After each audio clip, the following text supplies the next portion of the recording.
Rebel salute to everybody. Rebel salute. This is Kenya Revolutionary again. This is now impromptu live. I wasn't planning on this, but that's something that I've been thinking about some time. Now, as we look at the primaries. We've watched the debates on the Republican side. Most of them are Kenya Revolutionary. Most of it where Donald Trump hasn't been able to be part of, but it seems that he's leading, whether it's in Iowa, most of the states, he's leading by a huge margin. And it is inevitable that he will be running against Biden if Biden survives until next November. But, nationwide, every poll that you look at, it seems that Donald Trump is not going to be the next president, okay? So the question I pose today, will the re-election of Donald Trump change the U.S. policy in Kenya? Okay. As we know now, we have our ambassador, Meg Whitman, who was appointed by Biden to be the ambassador to the U.S. I remember the previous ambassador there. He was a guy, I forgot his name, who had a Kenyan girlfriend, who was pretty much Uhuru's best friend. They became best friends, and he was drinking and doing all sorts of things. He wasn't that. I didn't rate him that much. But I'm asking, if Donald Trump, it seems that he's going to win. I know some people might think otherwise, because there's some cases where some states are trying to bar him from actually being in the ballot box, ballot paper, in the ballot. But he seems unstoppable. I don't think there'll be anybody who will stop him to become the next president of the U.S. And most of people who seem to be tired of Biden is actually already almost driving U.S. to another war with Iran, which can actually bring in some other problems. Because, of course, U.S., when they gang up with Israel and they attack Iran, that can actually force Russia's hand and China, and we can have a World War III. So let's pray that doesn't happen. But I'm just saying, which seems like it's inevitable at this point, looking at the polls, the mood among U.S. Americans, they feel like under Trump, we had a better, economy. There was peace, relatively speaking, across the nations. Trump was always about, working together with Russia. His policy, international policy, was of more cooperations between the other powers, other countries, and non-interventionist way of dealing with people. I mean, with the exception of that bomb that he dropped in Iran that killed that general. I forgot his name. Rest in peace, the Iranian general. But besides that, he quickly handled that issue in Syria, something that Obama was not able to do. Trump came in, got our troops out of Syria. Now I know we still have some troops. I mean, Americans have troops in Iraq, which they're trying to get out as of right now. But I don't know with the events. We are Americans and Israel are bombing Houthis in Yemen with the help of Saudi Arabia. Will that ignite another war, a larger war? We'll wait to see, because obviously the Houthis are looking for help from Iran. They say that there's a great influence, according to US. Iranians are helping the Houthis to help, fight against the Saudis. We'll wait to see. But I want to concentrate with the election in USA. If Donald Trump is voted in as the next president of the United States, will the US policy in Kenya change? Are we going to see less influence? As I mentioned before here, that every time we've had Megan Whitman, she's kind of very vocal when it comes to any serious issue, whether it was the issue of the finance bill that was being brought against in the legislature. She was involved in that.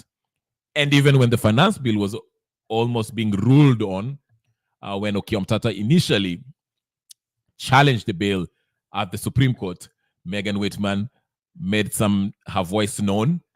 When Ruto wanted to do the G2G deal, where he wanted to buy, over the course of 6 months, he wanted to buy the oil from the Middle East using Kenyan shillings. Megan Whitman made her voice known. We've seen, what's his name? That representative from Delaware, I forgot, Chris Coons, has been rubbing shoulders with our friend Raila Odinga. What's his business? Will all this change if President Donald Trump, if he was president, the former president, maybe he might be president again. Most likely he can be. When he becomes president, will all this change? Are we going to see more U.S. taking a back role and letting democracy in Kenya flourish? Or will they still be hands-on as they were, as they are in our internal domestic issues? As you can see, Megan Whitman is always in the middle of almost everything. What do you think? Do you think Donald Trump will be a better president as far as we Kenyans, as we relate to the US, our diplomatic ties? Or are we still going to be the little brother that has to take orders from the superpower? Is Ruto still going to make pronouncements that are favorable? Unfortunate pronouncements, as you remember the whole Russian sanctions thing, okay? You had Ruto, voted against, not voted against, but voted for Russia being sanctioned in the UN. Not only that, Ruto also made publicly declared his support for Israel, the country that is bombing the heck out of Palestinians. I mean, Palestine is, I don't know who is, Palestine still exists. I mean, they've been bombed so bad. I don't know what's left over there. So that's what I'm talking about. Does a new US president change actually how we deal with the US? Does that change? Or is it just a change of faces, but everything remains the same? Personally, I think it's worth giving a try. If we have a new president, I think Trump was more reasonable. He understood he's a businessman first before he even became president. And he understands that diplomacy can go a long way.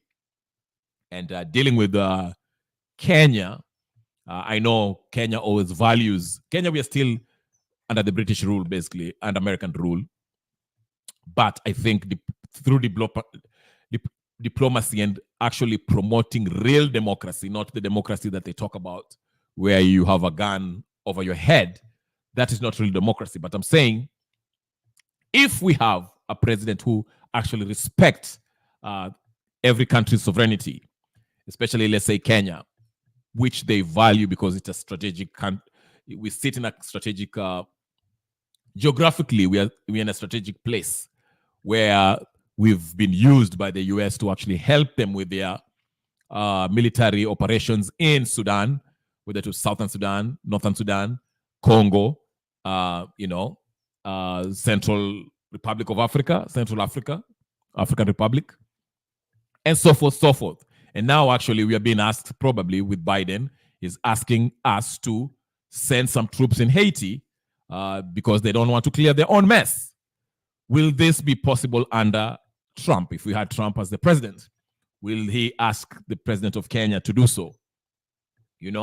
Are we going to be under this pressure that we had? Let's say like Museveni was being forced, was being sanctioned, his country sanctioned because they did not want to accept this whole LGBTQ stuff. And he found himself at odds with the Americans because of that. Kamala Harris made her rounds in Ghana, and skipped Uganda just because, Yoweri Museveni made it very clear that in his country, he will not allow this whole LGBTQ thing. We saw Koome made some statements that were problematic, and this was basically influenced by the US. So the question is, with the new president, if Donald Trump wins, will that change? Or we shall have the same thing going on again? In my opinion, it will be an opportunity for a new start, at least because Trump can only be there for 5 years. If he wins, I think he's going to win. what I think it's going to be an opportunity for Kenyans to actually recalibrate how they relate to these Western powers. Unfortunately, we'll still have the same powers in Kenya. Ruto will still be the president, and Raila Odinga will be somewhere where there's the official opposition or part of the what seems to be what they seem to be working towards, which is government of national unity, an inclusive government, as they put it. Nothing inclusive about that. It's inclusive in the sense that the members of the opposition, the losing party, shall be incorporated in the next dispensation.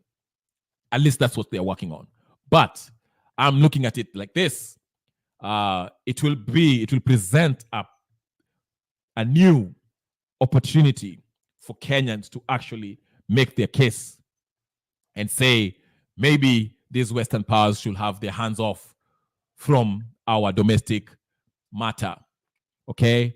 The influence of the West is deep in their Kenyan system, whether it's in the education, economy, so forth, healthcare, all of that, with privatization of everything, whether it's our system, sewer systems, companies, parastatals. These are the issues that I think, with the new president, we can sit down and tell his representative, his new ambassador, if we'll have one. Of course, if Trump becomes the president, Megan Whitman will have to leave. So in the event that we have a new president, President Trump, I think it will present an opportunity for Kenyans to actually voice their opinion and say, hey, listen, maybe we want to do things differently. The only problem I see is that we still have the same leaders that will be negotiating with the Americans. And these leaders, we know, they like the current arrangement because they get to win and the majority of Kenyans get to lose, as I mentioned. I'll play a video so I can show you how the West always deals with the rest of the world, okay? In the most parts, okay? But I say that the reason why I mentioned Trump is because I think him as a president, he was unique in his way. There was actually relative peace between U.S. and most nations that, in the world, that traditionally we saw, even in the Middle East, apart from Israel and the Palestine issue, we were, there was relative peace. All right, let me play this. All right. I will play you this video so you can understand. Let's get an vague idea of the past relationship between U.S. and other countries and how they operate. And hopefully with, the reason why I mentioned Trump again is because he was very fearless. He mentioned how what led up to the, 9/11. He was fearless on how U.S. was involved and how they messed up in Vietnam. He was fearless how U.S. messed up in Iraq. He was not afraid of mentioning that American intervention in foreign nations has always landed them in not so good places diplomatically. And so I think with him being the president, maybe, again, it might be present a golden opportunity for Kenyans to recalibrate this submissive arrangement between Kenyan leadership and the US. There's nothing sovereign about us when it comes to dealing with the US and the British. It's more like a colony reporting to the colonizers, okay? But let me play this video so we can understand what I'm talking about, so we can, see what's going on here, okay? So stay tuned and we'll watch this short video and give you a glimpse of how US operates. This man is called John Perkins. He was a CIA. He works for the CIA. He was one of those economic hitmen, the book that I was telling you about, who actually gave loans, negotiated loans with most of the countries in the world. So let's listen to his speech here. I think it's very telling. It's very informative. And believe it or not, that's what our current government is actually dealing with. All right, here is the. In the early 70s, OPEC didn't like what we were doing in Israel. Same old story. And so they cut off our oil supplies. So some of you will remember these long lines at the gas stations. And we feared we were going to have another depression like the 1929 depression. And so the US Treasury Department came to me and other economic hitmen and said, listen, you know, we can't allow OPEC to blackmail us anymore. You guys got to come up with a plan so this will never happen again. We knew that that plan had to involve Saudi Arabia because it had more oil than anybody else. And it also, the House of Saud, the royal family, was corrupt and corruptible. The long version is explained in the book, but the short version of what we did, the deal we finally struck with the House of Saud, was a deal whereby they would return almost all the money they made from selling oil to the United States, invested in US government securities. The US Treasury Department would use the interest from those securities, which over the years has amounted to trillions of dollars, to hire US companies to westernize Saudi Arabia, build petrochemical complexes, desalination plants, whole cities out of the desert, McDonald's and all the other things that go along with our Western culture. The House of Saud would also agree to keep the price of oil within limits acceptable to the oil companies, possibly not acceptable to you and me, but acceptable to the oil companies. And this is very, very important. They agreed that they would never, ever sell oil for anything other than US dollars. This happened in the early 70s, right after we'd gone off the gold standard because we were bankrupt, because we could not pay off our debts to European countries in gold. Nixon took us off the gold standard. And then we were stuck with a situation as why will anybody in the world use dollars? So very shortly we came up with this plan, which in essence put the dollar on the oil standard. You cannot buy oil on the world market for anything other than dollars. And that's very important to the corporatocracy. We are part of the bargain with. Did you hear that? You cannot buy oil in any other currency besides the dollar. Now do you understand why the G2G deal failed? Did you hear what he said? I will repeat it. After Nixon got the dollar off the gold standard, okay, because before Nixon in 1969, I believe, the dollar was backed by gold, okay? But after it was off the gold, they made the dollar the reserve currency because they backed, it was now used as a reserve currency to actually trade oil. Okay, so anybody who was buying oil in any part of the world, they had to buy in dollars, US dollars. Failure to do that, military coup d'etat, okay, or invasion.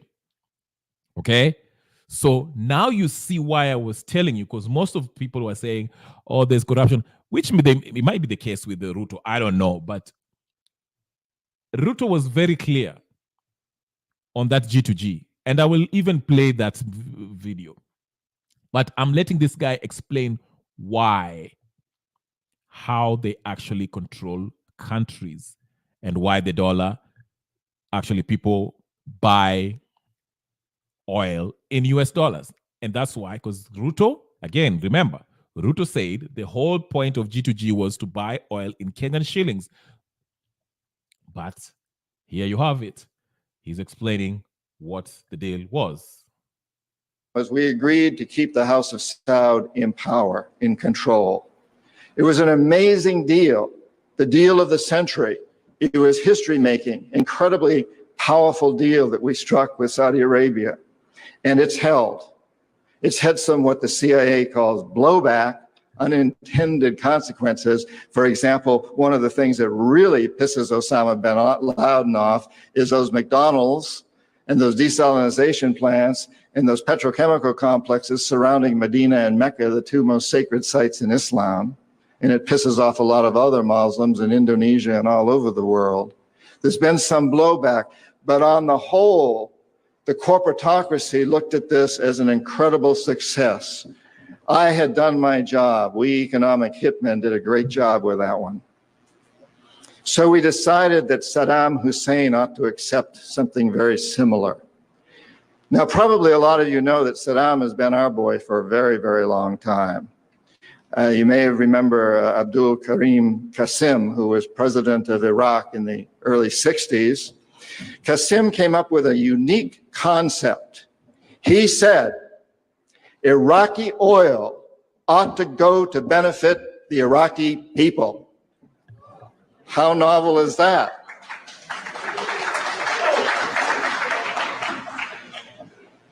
But we didn't like that very much. He began to tax the oil companies, particularly the British and some American companies, and threatened to nationalize our oil companies. And so we decided that Qasim had to go. The CIA sent an assassination team. It was headed by a man who was still going through high school, an Iraqi citizen who was still going through high school. They riddled Qasim's car with bullets on the streets of Baghdad and missed him. The head of this assassination team was wounded and fled to. I will stop that there. But I'm just giving you an idea of how those are the economic hitmen who negotiate your loans when they come to Kenya and sit Ruto down and explain to him that, hey, this is what you need to do. We'll give you some money. You can spend it however you want. I don't care. As long as you get your taxpayers to pay it back and their children and their children's children, you can steal it. I don't care. But this is what you have to do for us. Okay? He explains to you. All right? But here it's again. I'll play you another clip. All right. I'll play you this. This is now related to our topic here.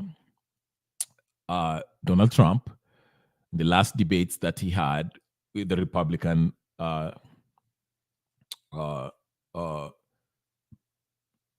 primaries debates. It was an interesting one, but let's hear it. Cycle. Donald Trump and Jeb Bush had a tense exchange over George Bush's record in Iraq. Obviously, the war in Iraq was a big, fat mistake, all right?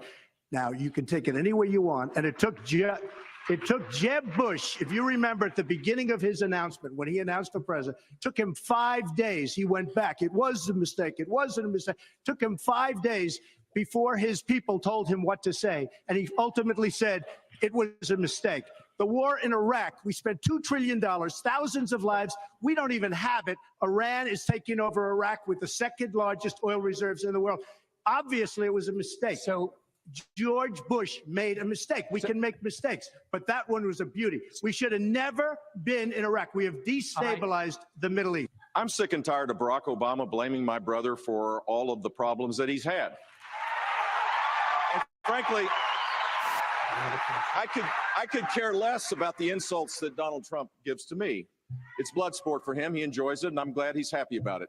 But I am sick and tired of him going after my family. My dad is the greatest man alive in my mind. While Donald Trump was building a reality TV show, my brother was building a security apparatus to keep us safe, and I'm proud of what he did. And he's had the gall to go after the World my Trade mother. Center came He's down had the during gall your to brother's go after reign. my Remember mother. that. That was Jeb Bush and Donald Trump going at it in the Greenville, South Carolina Republican. As you can see, this man was not following the script. He, as a businessman, and he is all about, hey, listen, we construct business. United States does not need to be the world's policeman. We don't have to involve ourselves in everything. That's his attitude, basically. Non-interventionist policy towards other countries, you know. So that's why I was saying maybe under his rule, we can have a better relationship where we can negotiate, we can have a more or less involvement by the US to our local politics. The Chris Coons of this world. I don't know what Chris Coons' interest is in Kenya. He's always around Raila Odinga. They say they are friends. It is said that he is one of the people who negotiated the handshake between Uhuru Kenyatta and Raila Odinga. Okay? And Meg Whitman always gets herself involved in everything that pivotal to our country, whether it's the finance bill or ruling that is related to that. That's why I'm saying with the new president, who is more maverick like Donald Trump, is that an opportunity for Kenyans to actually recalibrate this colonizer type of arrangement relationship that we have with the US and even the Brits? Okay? Is that an opportunity for us to actually start anew and for them to respect our sovereignty? That's what I'm saying. Because to me, Donald Trump seems to be somebody who actually never really cared about United States domination. And as you can tell, US is losing its power. It's not as powerful as it was in 1945, 1946. You know, with the rise of the China and Russia, now we have a multipolar world. You know, I just read today, the BRIC nations, okay, the BRICS nation produce 47% of the world's oil, while US only produce 2.1%, okay? And all the Middle Eastern nations are turning to BRICS because they understand there's a new power on the East by the name of China. And China has held hands and have made a deal with the Russians. So with the new power rising, okay, multipolar world, will that help the West loosen its grip from its colonies like Kenya? Will the re-election of Donald Trump help us in that process? Because as we see now, Donald Trump is all about the neo-colonial rule where, you know, you either do their way or you get a regime change, as we saw in Ukraine, among other nations, okay? They even tried in Niger. What do you think, ladies and gentlemen, brothers and sisters, friends and comrades? Do you think Donald Trump will be? Okay? That's the same thing being done in Syria and Iraq. Yes, Syria and Iraq. But you saw how Donald Trump, to his credit, when he was president, while Obama was dragging the war in Syria, Donald Trump went in, cleared out, actually pulled back and took out, you know, the troops that were on the ground. We can argue that Russia actually did the groundwork, because Russia, remember, Russia had troops on the ground. They went and bombed the terrorists, okay, and had their whatever clear because they have to protect Assad. Remember, Assad is a Russian guy. He's a Russian allied person. And they were protecting the pipeline that supplies gas to Russia. So Putin sent some troops there and cleared out the terrorists that were funded by the US and the few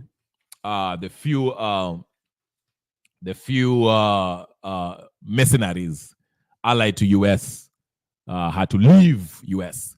So like I said, once Donald Trump came in and he had a deal, he struck a deal with the Russian president, he told him, hey, listen, we can cooperate.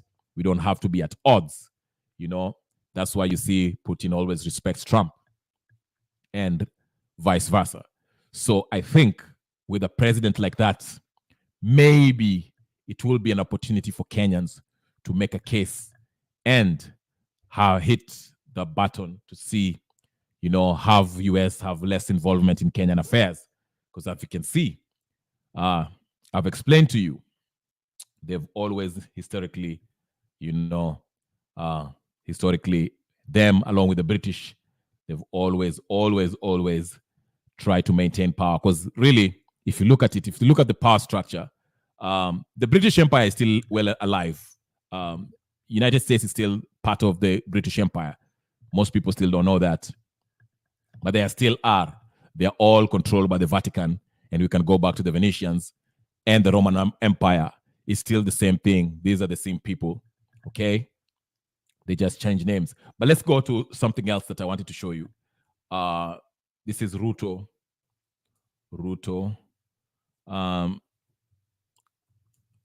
Okay, let me show you something that I wanted to play concerning Ruto. I think this was a very interesting speech by Ruto that always we. So hold on a little bit. Sorry, my friends. I'm about. Let's go. I'll show you this video by Ruto when he was talking about the dollar, which I think it's very important. It shows you something. Remember, I play you that Perkins guy, the CIA guy who was talking. He was saying that, any country that deals with buys oil, they have to buy it in US dollars. That's why they usually are uneasy with countries who don't. All right, here it is. I am giving you free advice that those of you who are holding dollars, people who work numbers, I am giving you free advice that those of you who are holding dollars, you surely might go into losses. You better do what you must do, because this market is going to be different in a couple of weeks. And secondly,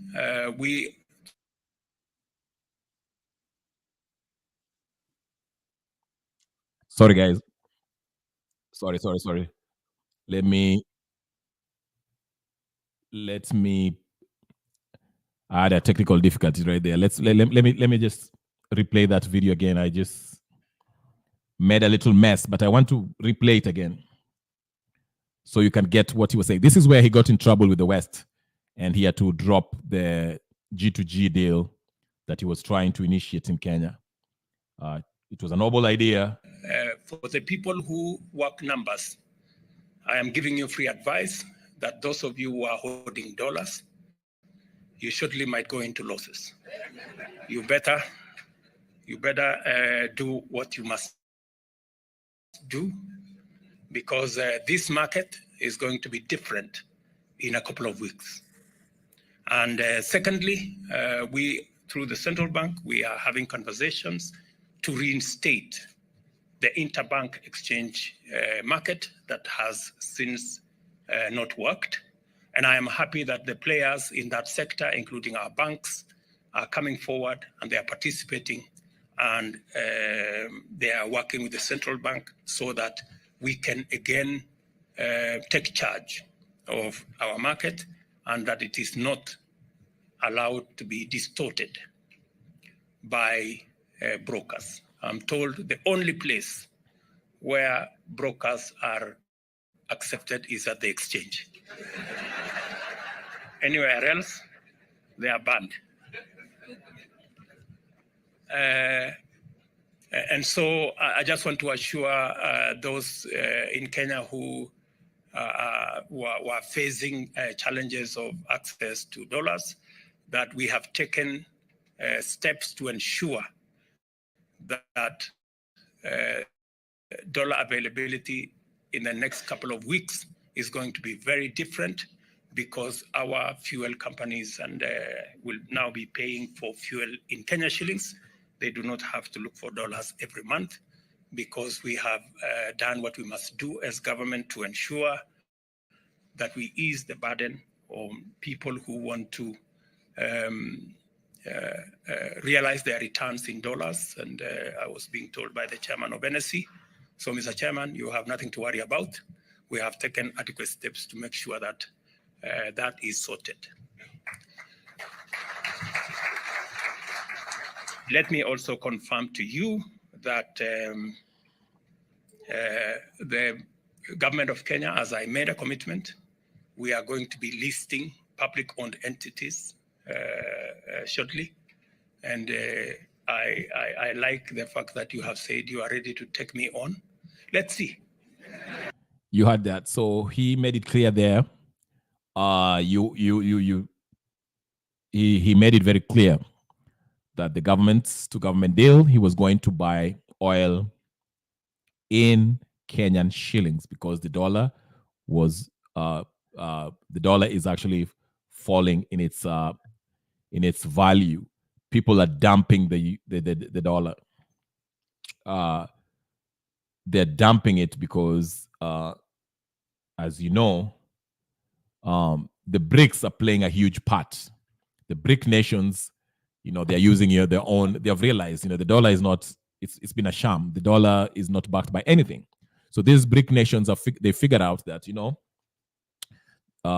the US always put them under sanctions when they do something that the US is not happy about. So they said, you know what? Some of the BRIC members, let's say Brazil, Russia is very rich in gas. China, coal in China, and so forth. India, South Africa, gold and all that stuff, copper and all that beautiful stuff. They said, you know what? We can start our own alignment, and we can buy and trade within ourselves, within our nations, in our own currency. And actually, they wanted to launch. They launched currency that is backed by gold, because they say they wanted to go back to the gold standard, since the dollar is not backed by anything. And they say that they're not going to deal in dollars. And actually, yesterday I just read Iran, India, I think Saudi Arabia, 5 countries, Egypt, among others, just joined BRICS nation. And them joining BRIC nation, it actually, again, makes it even worse for the US dollar. So the Americans are actually tightening their grip on their colonies, okay, like Kenya, making sure that they use their US dollars. That's why you had Ruto, I played you. Yes. What was that? It was absurd saying that people buy oil in shillings does not warranty anything.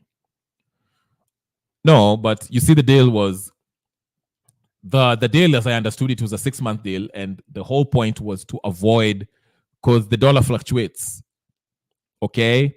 Basically, the reason why most countries dump the dollar is because you're at the mercy of the Federal Reserve.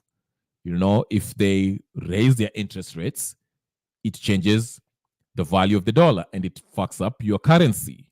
That means the loan that you took on the dollar, you'll probably have to pay more. So you're basically being at the mercy of the Federal Reserve. If you know anything about the Federal Reserve is actually not an American company. It's not an American bank. It's a foreign bank. It's the same people who actually own the IMF and the World Bank, okay? But they play games because they want to make the dollar be the world currency, okay? So that's the very reason. The point of the G2G, as I understood it, was if we are to borrow using the Kenyan shilling, let's say the deal is we are going to pay in the next 6 months, we are going to pay in installments. The deal is worth 10 million, okay? And every month we shall be paying 3.5 or 2.5 million in Kenyan shillings, okay? Now, with that, we know we have a fixed rate, even if the what do you call it, interest is 2%, we already know what we are going to pay because we are using our own currency. We don't have to worry about the dollar. Now, if you're using the dollar within the 6 months, if the Feds decide to raise the interest rates, that affects the value of the dollar. Okay, so that will make you maybe already dollar is 160 for a dollar is 160 shillings. So if it goes up, that can mean you're paying more, even 200 or whatever the case is. So in the long run, in the 6 months, instead of paying that 10 million, you might even pay 20 million within that 6 months because the value of the dollar goes up depending on what the Feds, the interest rates that the Feds set. And that's why the Chinese and the Russians said, you know what? Fuck this. We can use our own currency where we don't have to worry about these fluctuations. Basically, Feds controlling our currency. So they said, you know what? We are starting our own currency that is backed by gold. And that's what's happened, okay? Because they were That's how they get to control nations, okay? They weaken your currencies and stuff by playing this game. And they say, you know what, we can all have our own, control of our own money. And you've seen that with the Sahel nations, Burkina Faso, Mali, and Niger.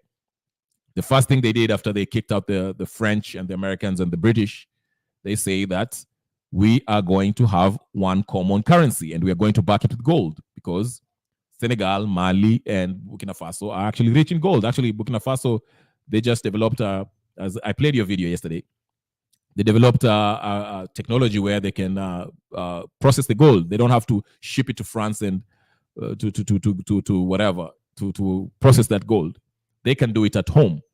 And they sign a treaty, the three nations, the Sahel Treaty, where they'll trade in a local currency that is backed by gold. So that's the whole point. So the idea of buying oil in Kenyan shillings was not a bad idea. Actually, it was a noble idea. It was showing signs of independence. We were trying to be independent. But again, once the US had that, Megan Whitman, she was quoted at Business Daily News of, in Kenyan rag, saying that, hey, listen, this is not a good idea. As you saw there, I play you that clip. If you remember, that's why I played you John Perkins, the CIA guy who negotiates these deals with the IMF. He worked with the IMF. He no longer does work for them, but he just said, we made every country is on our control to trade their oil, buy oil in US dollars. That's what the plan under the Nixon administration, once they got off the gold standard. That's what he was making. And that's why Ruto was told, hey, listen, this government-to-government deal that you want to buy oil in Kenyan shillings shall not happen. The US told him, no, that's not going to happen. Okay? And you had him. So let's hear him explain the G2G deal. Maybe here he'll have a reason. Maybe he will explain himself more in this next clip that I'm about to play. Let's see. All right, let's see what he says about that. All right, Ruto, take it over. File 100% free with TurboTax Free Edition. Roughly 37% of taxpayers qualify. Bear with me, ladies Form and gentlemen. 1040 and limited credits only. See how at TurboTax.com. That's me. Sorry, that's a commercial, but There will be questions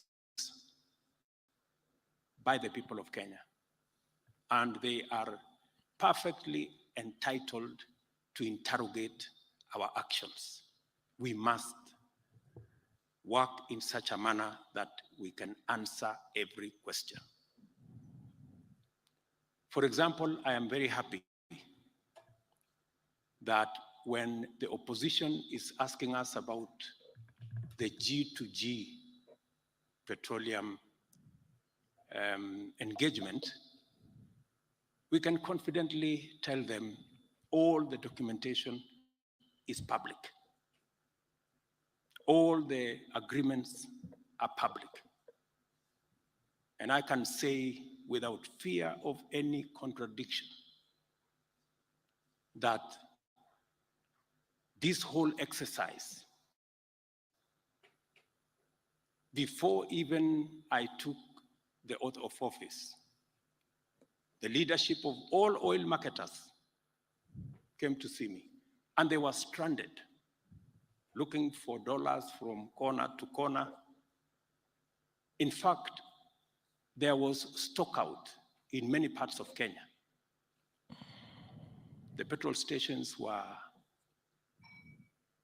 Many petrol stations were closed. And I can confirm to the country that the G2G petroleum products engagement with our international oil companies is above board, is transparent, is innovative, and it has made the biggest difference in our country.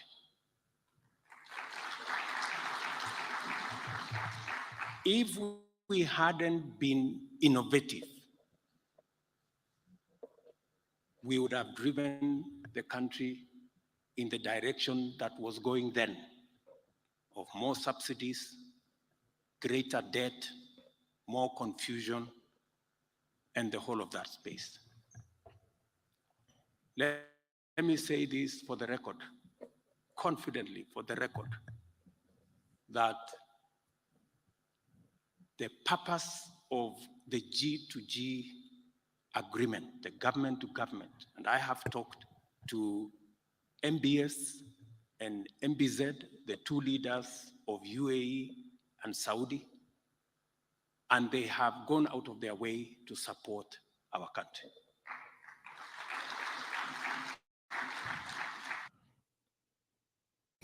It's a fact. Anyway.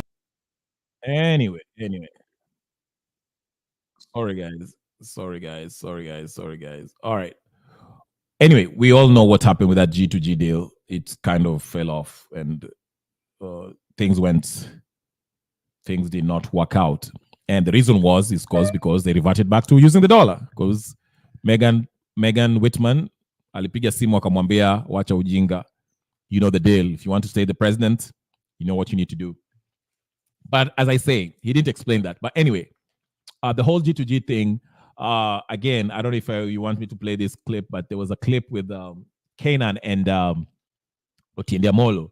And Kanan was telling Otiende Amolo that you guys keep on going to this weekend Mazishi and you're complaining about this G2G deal, that it's not transparent, there's nothing, the contracts have not been shown. And Kanan told him, listen, instead of making noise in this Mazishi every weekend, why can't you just invoke Article 125, which will give you authority to actually, ask the CSAs of energy to come and provide this contract of G2G deal and see if there's any funny business that happened, and so we can tattoo this maneno. But again, Otiende Amolo and the opposition were playing politics. Initially, the deal was a noble idea, in my opinion, that using Kenyan shilling was the right way. But again, it also strengthens and stabilizes the value of the shilling when you do that. Okay? Now, it failed. We know that it failed. The point is, as I wrap up, ladies and gentlemen, it's been 47 minutes. All I'm saying is this. With the US election coming up next in 2024. Is it 2024? Is it 2024? Yes, this year. Oh my Lord. Yeah, this year. I thought I'm still in 2023. Yes, in November. By all means, by all signs, we might have a new president. Maybe, probably Trump.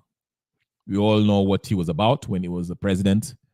Like I say, his strongest suit was international politics. I think his relationship of non-interventionist policy was what brought peace in most of the nations. And I think this provides an opportunity for Kenya to actually calibrate its relationship with the US as it relates to how much the West is involved in our country.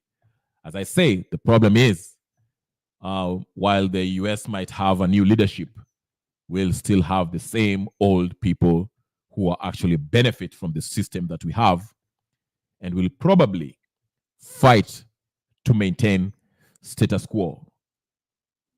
Don't get it twisted. The opposition and the ruling party are in one team. They are playing the gallery, acting as if they are different, but these guys want the same thing. That's why they're fighting for this inclusive, as they put it, next government of national unity. Ladies and gentlemen, it's been a pleasure. It's only 49 minutes, but I would like to thank you. Let's make Kenya great again by getting rid of these hopeless leaders that we have that don't respect the rule of law, do not respect the interest of the people who vote them or delegated this power they possess.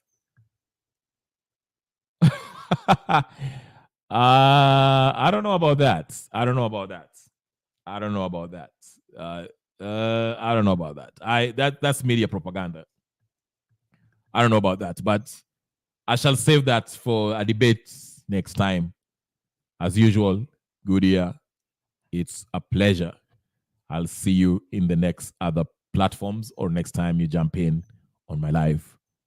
Thank you, and I'll talk to you guys later. Peace and blessings.